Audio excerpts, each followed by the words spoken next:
whatever that community is too. That doesn't just mean like you go out and and work at a food pantry. It means, is there a community that you belong to and are you contributing to it? So if you're still really involved with this, are you seeing areas that more so people should be focused on to do more deals, that the numbers are working, that the opportunities are really there? Yeah. I mean, this is, and I think this comes with being, somebody could tell you this 1,000 times and you're not going to believe it till you experience it yourself, right? How many times have you and I both heard there's no good deals out there right now? Like how? I mean, every other day. Every other day, right? There's no good deals out there right now. It's tough out there. I say, can I swear? I say bullshit. I did it. I think that's actually the title of this when it lives on YouTube. Because that's the first thing that comes to my head. Is that because there are always deals somewhere. As a matter of fact, and I know this is a terrible analogy, but I'm going to do it anyhow because it's the first thing that pops in my head. The guy who started Countrywide, I can't remember his name, but he was like this slick looking, over spray tan, tons of rings Italian guy, right? That was the guy who started Countrywide, right? So he Countrywide Mortgage back in the 2006 era, and he single-handedly caused a lot of the strife that happened in 2007 and 2008 with all his stupid loans, right? So he causes all these problems, and you know what he does? He turns around and starts a fund and buys all the distressed properties that he caused. Thank you, Angela Mazzillo. Thank you, Robert. So so you too can find opportunity anywhere. That's my point being is there's always opportunity there. You just have to refocus. And if you have an amazing purpose, the properties or the deals or the business that you're in will be secondary to that major. I want to provide homes to those, I have a lot of clients right now who are doing, low income or workforce housing or something like that. And they'll say, I want to provide housing to those in the most need of housing, right? But there's no good deals in Detroit right now. Well, change your city, change your demographic a little bit. You can still live that purpose. You just have to pivot a little bit. So, and I think you bring up a really good point. You know, even if it's tough to do a deal in one area, nowadays it's like COVID, work from home. You can do deals everywhere. You can create partnerships everywhere. You can have property management anywhere. So start thinking outside your backyard. Okay, true story. I, for 5 years, owned 4 properties in Cincinnati, Ohio. I never once saw those properties. I never visited them. I was in Cincinnati once, and they're like, do you want to go by and see your properties? I'm like, if I have time. I didn't have time. I never even saw them. I owned those properties for 4 years, had tenants in them, collected rents, the whole 9 yards. During COVID, somebody offered me money for the properties. I was like, sure, I'll sell them to you. Sold them, and that was it. That was it. From cradle to grave, I never saw the property. So that's hilarious. Well, you just have to find a property manager. I have a short little story for you, and I really want to thank you, and I feel like I'm learned a lot from you over time with Best Life Ever. I hated to be an attorney, for a decade. And I know it's like the weight of it all and the stress of it all. And I know you went through it as well. Yeah. And COVID time, you were dealing with your own, this isn't a lot of fun. And it was in the middle of that I and my now partner, who was then an employee, Richard, purchased from you Crowdfunding Lawyers. Yep. And best decision for both of us, I like to think. Absolutely. And my mental shift of, hating being a lawyer to I love every minute of every day of what I'm doing. And honestly, I have you to thank for that. So, oh, well, Nate, the feeling is mutual because, like I said, I sat there. I remember the day in my office. I sat in 2018 and I thought, I got to get out of this. I mean, I didn't end up getting out of it until you came along in 2020. And a lot of people don't know. I don't think any people know this, but my partner Nancy and I made a list of all the lawyers we wanted to potentially try to sell the firm to, and thank God Nate and Richard were at the top of the list. They were number one. We only had to call one attorney, and it was Nate and Richard. And thank God, because we didn't want to get to number 3.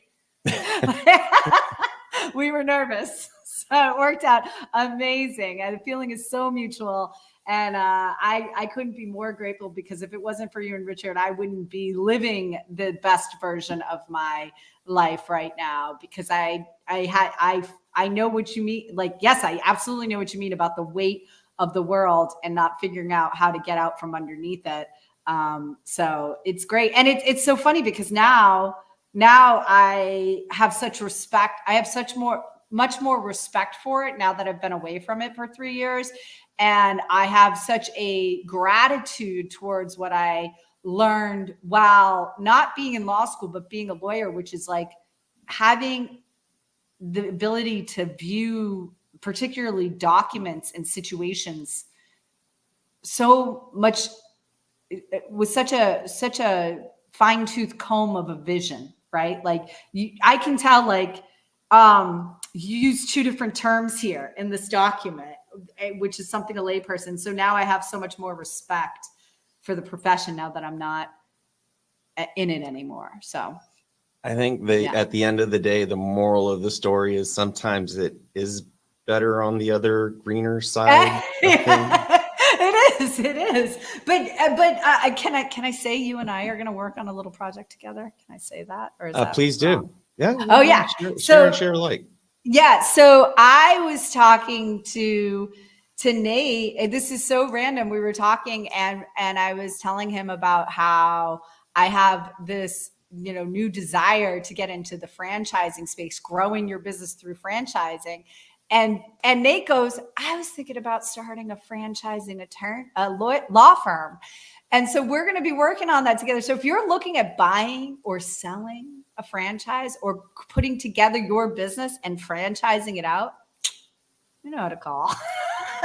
Love it.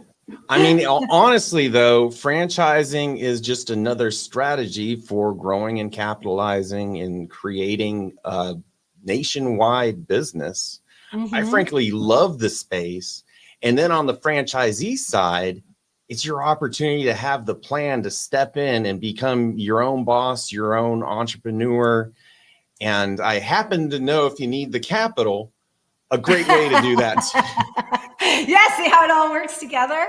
No, I mean, like franchising is such a great opportunity. I've looked at so many franchises of what I want to buy. The problem is I live in Puerto Rico, and so there's a risk factor here in Puerto Rico with buying franchises that just doesn't exist in other spaces. Like, you're not going to have the problem of over competition, like too much competition, unless it's for like acai bowls.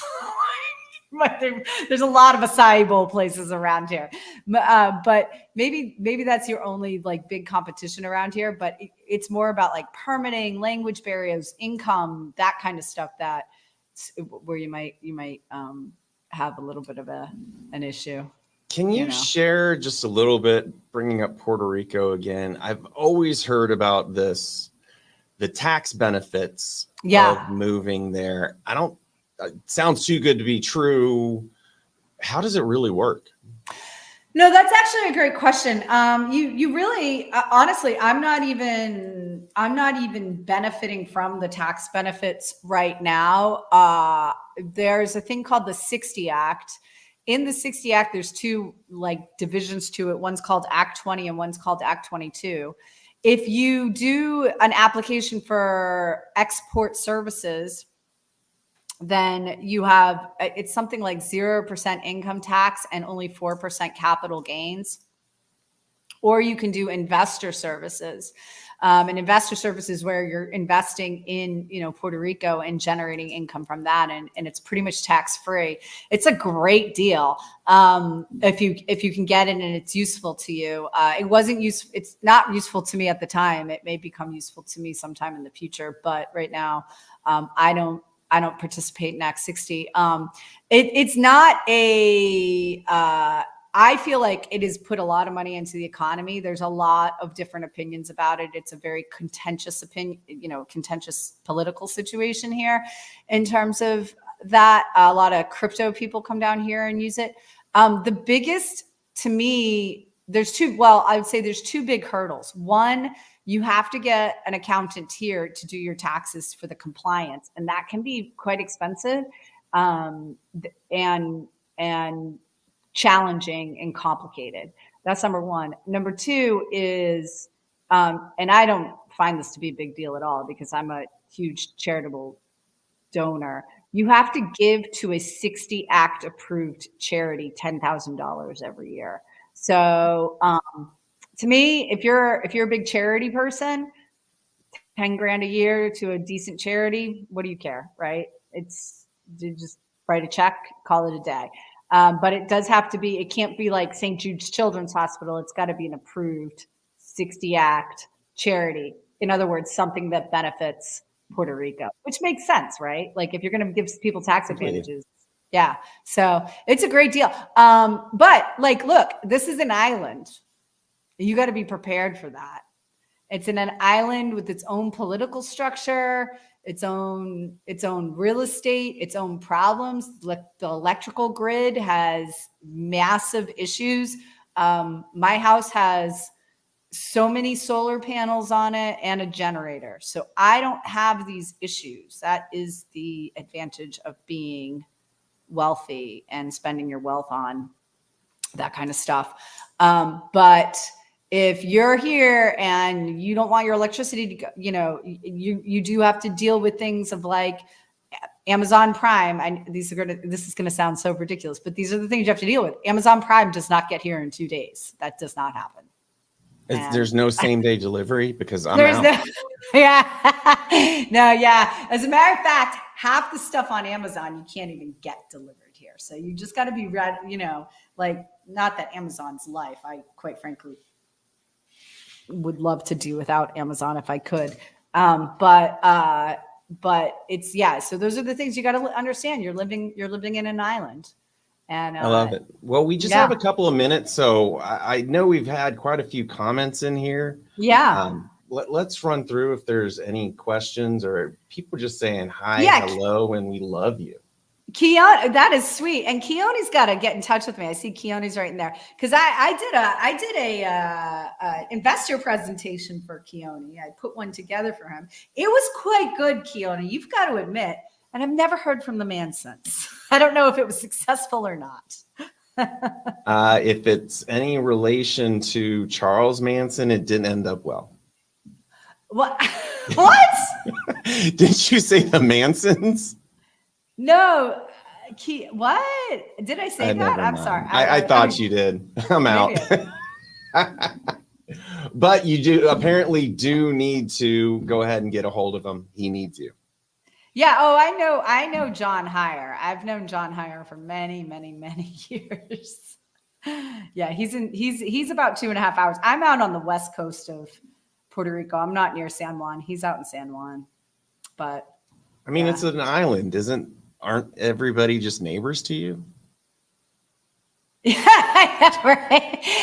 And to say it's so funny. I went to St. Thomas, which is a way smaller island than Puerto Rico, which is right next door. And I could not wait to leave. I was like, I got to get off. It's so small. Like I was like, I got to get back to Puerto Rico. At least it takes 6 hours to drive around the islands. Well, you are living my dream. I had always wanted to sell beer on the beach, fish for dinner. Yeah. Well, you could do that here. Listen. I started a tax LLM in international taxation because that was my entire plan. This whole securities thing was a plan B, maybe a plan G, but Hey, it works listen, out nonetheless. you guys should come out and we should like take a circle around and find you that beach bar. We'll go in on it together. You know, and then I'm in. we'll franchise the opportunity to other coastal towns. I love it. Sold. All right, I'm on my way. all right. I know we're running out of time, but let's get this. Any thoughts on setting up an entity and a call center with sales coming from USA, creating taxable income in Puerto Rico? No. Like, are you selling from Puerto Rico into the US? Because then that would be part of the export services. You could do 60 Act on that for sure. Yeah, for sure. And that's actually a great deal, Steve. That's a great idea. If you can actually put that together, because then you're also creating employment for Puerto Ricans. And I mean, the town I live in, the average income is $13,000 a year. And the cost of living here is higher than California. So Don't you have to actually live in Puerto Rico though? Be there at least like you have to be. 181 Yeah, days, you do. right? You have to be here 180 days. See, I don't even think about that because I'm here all the time. Like a lot of people do that. They leave. I don't leave. So yeah, you have to be here for 180 days, Steve. And they do check that. So but who wouldn't want to live in paradise? Sold. Yeah, exactly. Right? Well, I'm going the other direction where everybody from California is moving to Texas. You're going to go to California? Yeah, I miss the beach. I miss the perfect Yeah. weather. So we're seriously considering going that direction. So. I get it. I listen. There's days I miss Temecula. I'm going to be out there this summer, so maybe we can get together. Sounds like a plan. Really Awesome. appreciate catching up with you. We got to do it again sometime soon. For sure. For sure. Awesome. Bye, everyone. Have a good one. Thanks, everyone.